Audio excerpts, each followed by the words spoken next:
টাঙ্গাইলের দেলদুয়ার উপজেলার লাউহাটি ইউনিয়নের ভেঙ্গুলিয়া গ্রামের নারী উদ্যোক্তা হামিদা আক্তার গত 9 বছর ধরে মাতৃস্নেহে লালন পালন করে যাচ্ছেন এই বিশাল প্রাণীটিকে।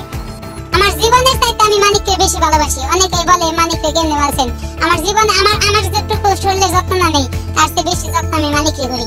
একটা বাচ্চা পোলাপান পালতে গেলে 4-5 বছর হলে বাদে নিজের কাজ মোটামুটি আর কি করতে পারে, মানিকই তো তা পারে না।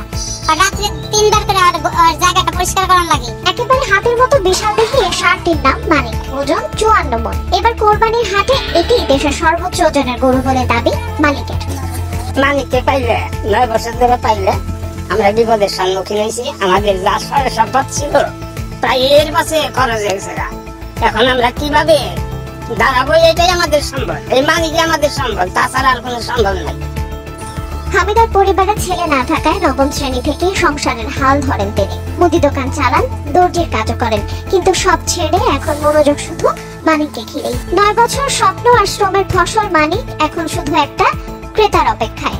জেনেটিক্যাল কারণে এই ষাঁড়টি এত বড় একটি ষাঁড়ে রূপান্তর হয়েছে এবং উনি প্রাকৃতিক এবং বৈজ্ঞানিক পদ্ধতিতেই এই গরুটি হৃষ্টপুষ্ট করেছেন।